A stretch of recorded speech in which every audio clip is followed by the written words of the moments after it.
I used to believe there were two kinds of pain in this world, the kind that comes from strangers and the kind that comes from family. Strangers can rob you, insult you, cheat you, even break your bones. But family breaks something deeper, something you cannot point to on an X-ray, something no doctor can stitch back together. My name is Captain Harold Whitaker. I am 73 years old. I live in a small town outside of Columbus, Ohio, in the same little blue house where I raised my only son, Brian. My wife, Eleanor, and I bought that house in 1978. Back then, the paint was peeling, the kitchen floor leaned a little to the left, and the roof leaked whenever the rain came sideways. But Eleanor stood in the living room with her hand on her belly, pregnant with Brian, and said, "Harold, this house feels like it's waiting for us." So we bought it. I worked 37 years at the Postal Service. Eleanor worked part-time at the library, then became a full-time mother, the kind who remembered every birthday, every school project, every scraped knee, every missing sock. She packed Brian's lunch every morning until he was old enough to tell her it was embarrassing. And even then, she still slipped notes in his backpack. "Good luck on your test. Love you more than pancakes. Don't forget your jacket." That was Eleanor, soft-hearted, gentle, the kind of woman who could forgive a storm for knocking down her roses. Brian was our miracle. We had lost 2 babies before him, and when he finally came into the world screaming like he owned the place, Eleanor cried so hard the nurse thought something was wrong. "No," she whispered, holding him close. "Everything is finally right." For years, I thought we had raised him right. He was smart, charming, good at convincing people he had everything under control. When he was little, he would stand on a chair in the kitchen and tell Eleanor he was helping while eating chocolate chips from the bowl. When he got older, he played baseball, made decent grades, and called his mother Mama whenever he wanted something. Eleanor melted every time. I was stricter, not mean, just firm. I believed a boy needed boundaries. But Eleanor always said, "Harold, don't be so hard on him. The world will do that soon enough." She was wrong. The world did not make Brian hard. We did. By loving him too much in the wrong ways. When Brian became an adult, he learned something dangerous. His mother could not say no to him. A few $100s for rent. A loan for a car repair. Help with a credit card. Money for a business idea that vanished faster than smoke. Every time I questioned it, Eleanor would touch my arm and say, "He's our son," and that was the end of the conversation. Then came the year everything changed. Eleanor fell in the grocery store parking lot after slipping on black ice. She broke her hip. Surgery went well, but recovery was slow. She needed a walker, then a cane. Some days she was strong. Other days, pain pulled the color right out of her face. I did my best. I cooked, cleaned, drove her to appointments and helped her into bed. But I was getting old too. My knees hurt. My hands shook when I buttoned shirts. I could still manage, but I was slower. That was when Brian came back into our lives like a man arriving just in time to save the day. He was 46 then, divorced, between jobs, and living in an apartment he could barely afford. He visited one Sunday afternoon with a bouquet of grocery store flowers for Eleanor and a box of donuts for me. "Dad," he said, looking around the kitchen, "you shouldn't be doing all this by yourself." I wanted to say, "And where have you been for the past 6 months?" But Eleanor smiled so brightly that I swallowed the words. Brian sat beside her, held her hand and said, "Mom, why didn't you tell me it was this bad?" She looked embarrassed. "I didn't want to worry you." He kissed her forehead. That little gesture, that one kiss, it erased years of disappointment from her heart. Within 2 weeks, Brian had moved into our guest room temporarily. He said he would help until Eleanor was fully back on her feet. At first I was grateful. He carried laundry downstairs. He shoveled snow. He picked up prescriptions. He drove Eleanor to physical therapy when my arthritis flared up. Eleanor glowed under his attention. "My boy is home," she told her sister on the phone. But little things began to change. Small things at first. Brian started opening our mail. "Just helping you keep things organized," he said. Then he started answering calls from the pharmacy. Then he asked for the online banking password. "Dad, you're still writing checks like it's 1985. Let me set up autopay. You'll thank me later." I didn't like it, but I gave it to him. That was my first mistake.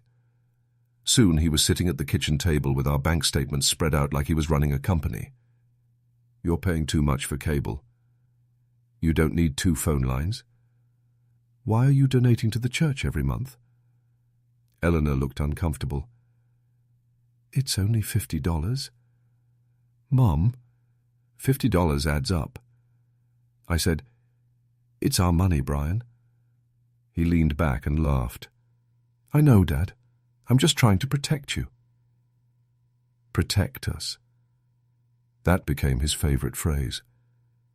He was protecting us when he cancelled Eleanor's hair appointment because it was too expensive. He was protecting us when he told me I shouldn't drive at night anymore. He was protecting us when he suggested selling my truck. "You barely use it," he said. "Insurance is a waste."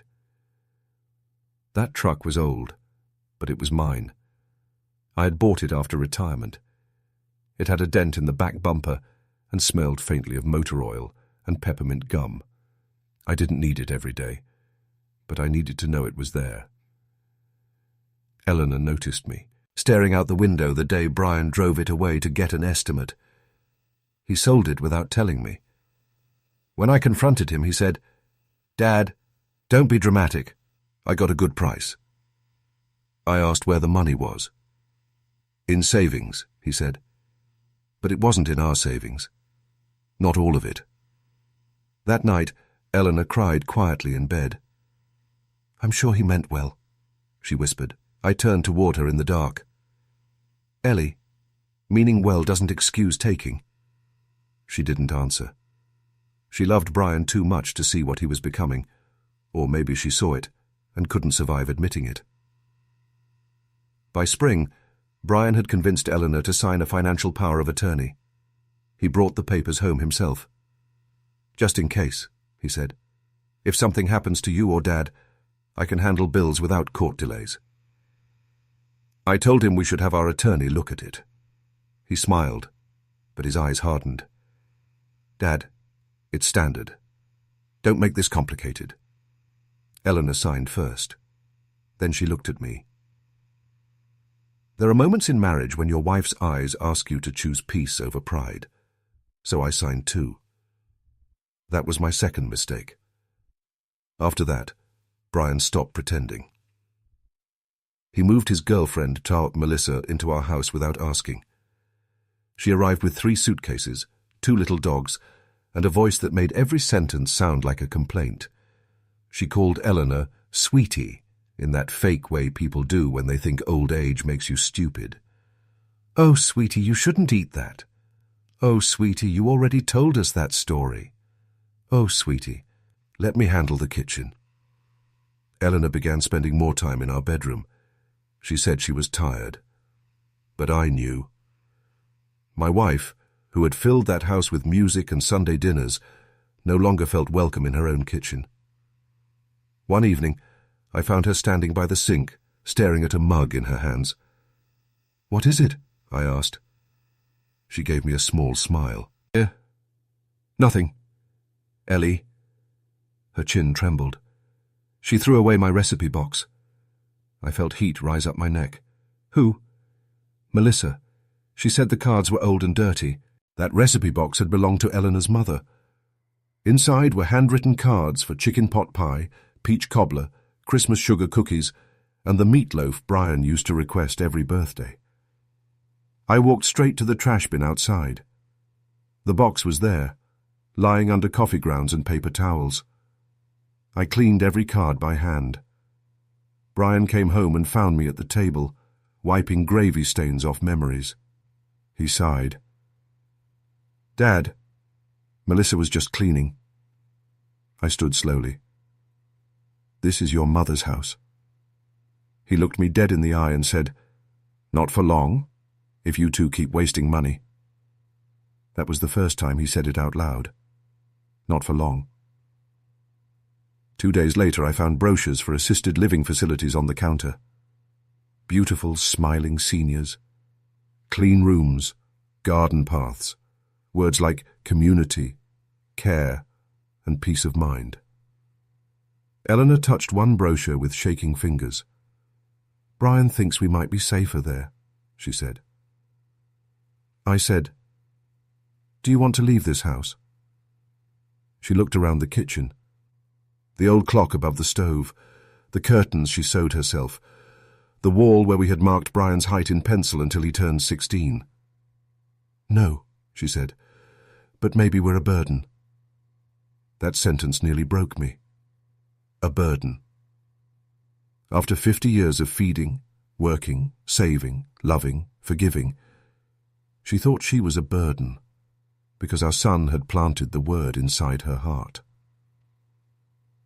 I told Brian that night he needed to stop. He was in the living room watching television with Melissa, his feet on my coffee table. I said, "Your mother is upset. No more talk about facilities." He muted the TV. "Dad, you're not thinking clearly." "I'm thinking clearly enough." "No, you're thinking emotionally. This house is too much for you. The taxes, the maintenance, the medical bills. We can afford our life. Barely. That is none of your concern." He stood up. "Brian, wait. It's taller than me by 3 inches. Broader, too. At 73, you become aware of size in a way you didn't when you were younger." "It became my concern when you signed the power of attorney," he said. I looked at him and saw for the first time, not my son. A stranger, wearing my son's face. The day he hurt my wife began like any ordinary Thursday. Rain tapped against the windows. Eleanor was sitting at the kitchen table wearing her blue sweater, the one with pearl buttons. She had been looking forward to her physical therapy appointment because her therapist said she was improving. Brian came in holding a folder. "We need to talk," he said. I was pouring coffee. Eleanor smiled nervously. "About what?" He placed the folder on the table. "I found a buyer." "For what?" I asked. "The house." The coffee pot slipped in my hand, spilling hot coffee across the counter. Eleanor went pale. Brian continued like he was discussing car insurance. "It's a good offer. Cash buyer. As is. No repairs. We can close in 30 days. Eleanor's voice came out small. "Brian, we didn't agree to sell." "You don't understand the situation, Mum." She put a hand over her chest. "This is our home." "It's an asset," he snapped, "and you're sitting on it while bills pile up." I stepped between him and the table. "There will be no sale." Brian's face tightened. "You're being selfish." I almost laughed from shock. "Selfish?" "Yes. You want to die in this house and leave me to clean up the mess." Eleanor gasped. "Brian," she whispered, "don't talk to your father like that." He turned on her, and that is the moment I still see in my dreams.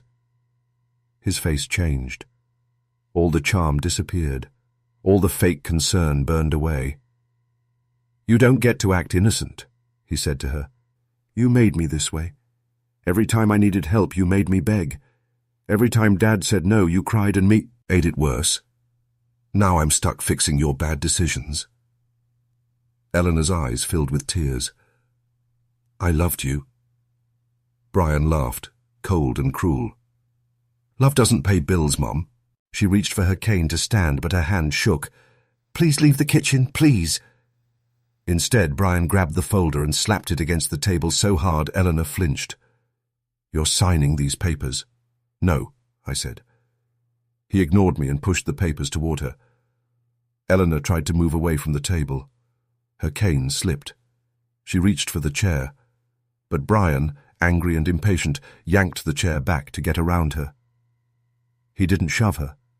He didn't strike her.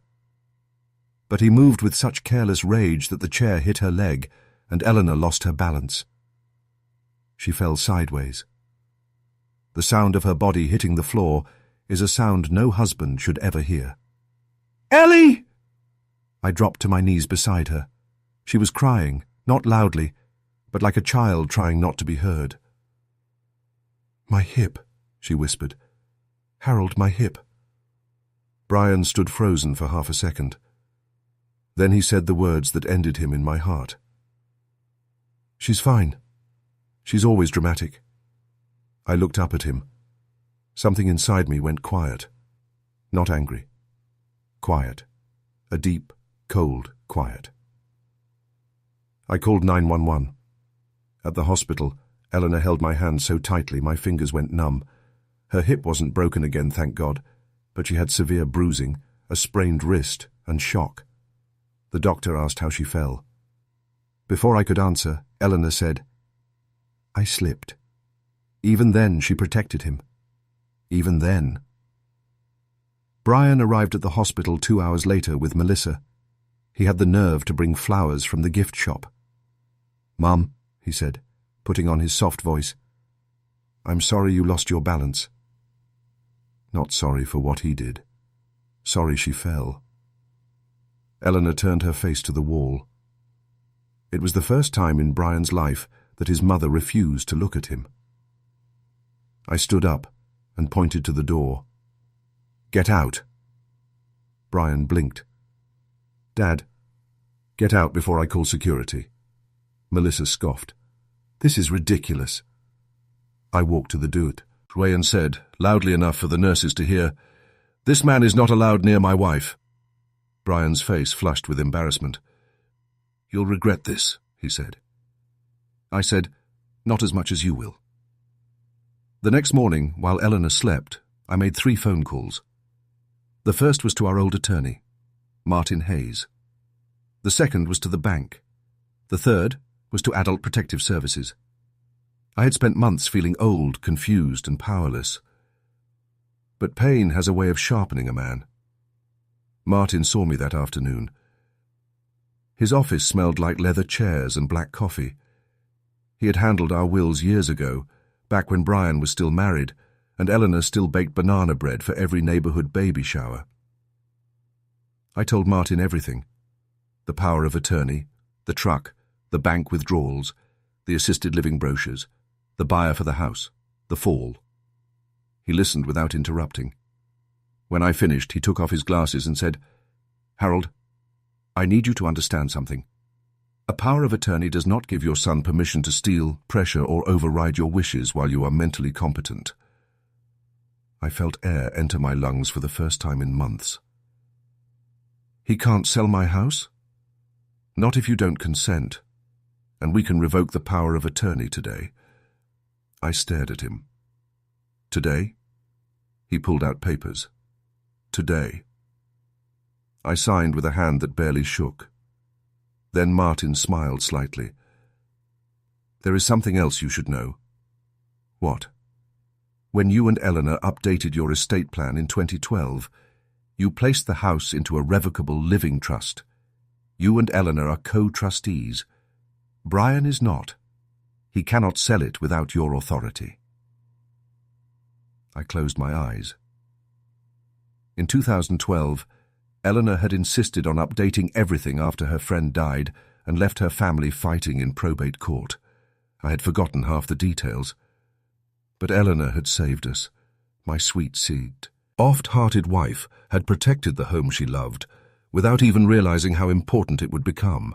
Martin helped me send revocation notices to the bank, the county records office, Brian, and every relevant institution. He also referred me to a financial exploitation specialist. By the time Brian went to the bank the next day, his access was frozen. By Friday, the cash buyer was gone. By Monday, I had changed the locks. Brian and Melissa came home to find their belongings packed neatly in the garage. I was standing on the porch with Martin and a police officer who came to keep the peace. Brian's face twisted when he saw us. "What is this?" he demanded. I said, "You don't live here anymore." Melissa shouted, "You can't just throw us out." Martin calmly replied, "They can. You were guests. Your legal access has been revoked." Brian looked at me. "Dad, don't do this." I had waited my whole life to hear my son say those words with fear instead of arrogance, but it gave me no joy, only sorrow. "You hurt your mother," I said. His eyes flickered. "It was an accident." "No. The fall was the result. The hurt began long before that." He opened his mouth, but I raised my hand. "You made her feel small in her own home. You made her question whether she was a burden. You took what wasn't yours. You mistook our love for weakness." For a moment he looked like the little boy who used to run into the kitchen with muddy shoes and ask his mother for cookies. Then his pride returned. "You'll need me," he said. I nodded slowly. "Maybe. But needing help is better than accepting cruelty." He left that day with Melissa screaming beside him and 2 dogs barking from the back seat. Eleanor came home from the hospital 3 days later. I was nervous when she saw the changed locks, the quiet house, the missing tension. She looked around the living room, then at me. "Is he gone?" "Yes." She sat down in her favorite chair. For a long time, she didn't speak, then she began to cry. Not little tears, not polite tears. She cried from somewhere deep, somewhere years old. I knelt beside her and held her hands. "I'm sorry," she said. I shook my head. "No." I kept making excuses. So did I. He was our baby. I know. What happened to him, Harold? That question had no answer. Or maybe it had too many. Love without boundaries, forgiveness without change, help without accountability, a son who learned that guilt was easier than gratitude. I said, "I don't know, but I know what happens now." "What?" "We choose peace." The investigation took months. Brian had withdrawn nearly $11,000 from our accounts over time. Some of it he claimed was for bills, some he couldn't explain. The truck sale was documented, and only part of the money had gone into our account. Martin told us we could pursue criminal charges. Eleanor struggled with that. "He's still my son," she said. I understood. So we chose a middle path. Brian had to repay what he took through a legal settlement. He had to stay away from our home. He was removed from every document, financial, medical, and estate-related. We updated everything. Our neighbour's daughter, a nurse named her Caroline, became our healthcare proxy. Martin's firm became backup trustee. The church set up a volunteer ride schedule for appointments. We hired a part-time caregiver named Mrs. Alvarez, who laughed loudly, cooked too much, and treated Eleanor like a queen. Slowly, life returned. Eleanor planted roses again that summer. Her hands were weaker, so I dug the holes. She pointed like a general. "More to the left, Harold." "This left?" "No, your other left." We laughed more than we had in a year. Sometimes, sadness still entered the room without knocking. Eleanor would see an old photo of Brian and touch his face through the glass. I never told her to stop. A mother's grief is sacred ground. You don't stomp across it with advice. Then, the letter came. It arrived in November, the week before Thanksgiving. The letter was 3 pages long. He said Melissa had left him. He said he was renting a room near Dayton. He said he had started working at an auto parts warehouse. He said he had been angry for years and blamed us for things that were never our fault. Then came the line that made Eleanor cover her mouth. "I remember Mum packing my lunch every day.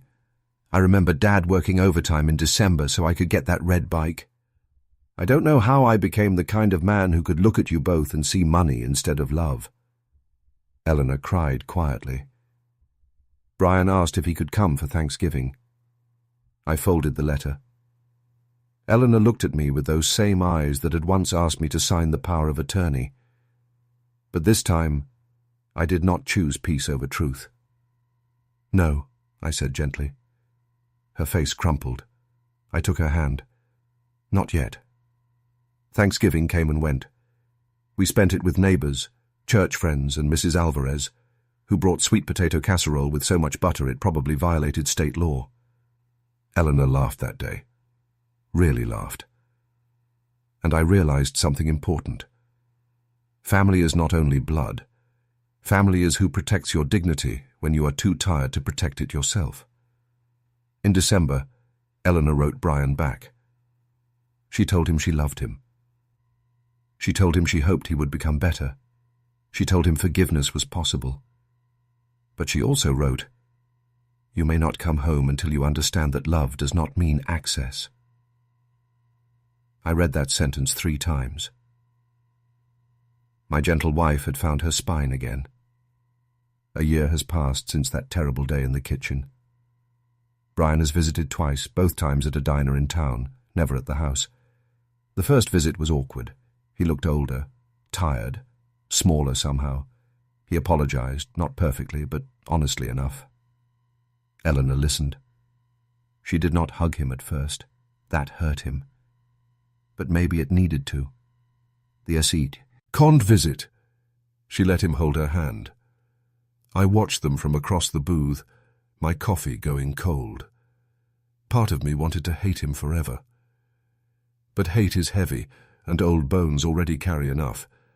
So I do not hate my son, but I no longer worship the idea of who he should have been. That is where many parents lose themselves.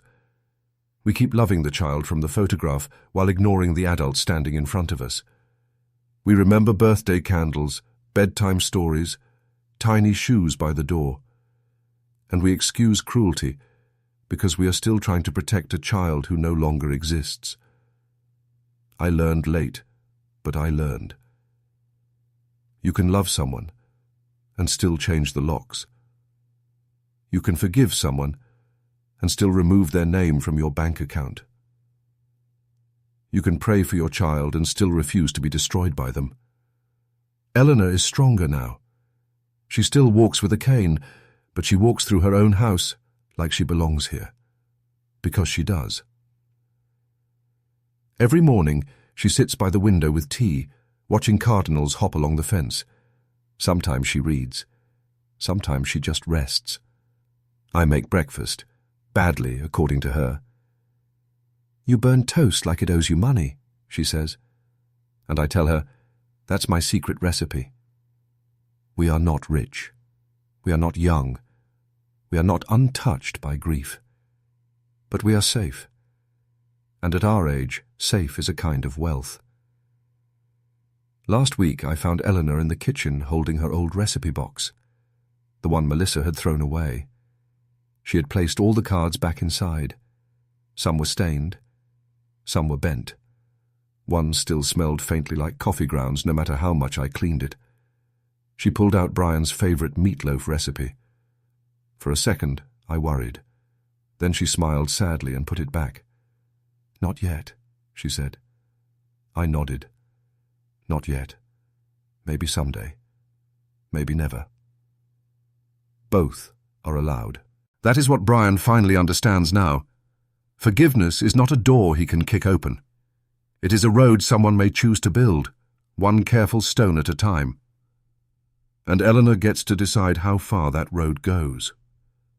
As for me, I still wake up some nights, hearing the sound of her fall.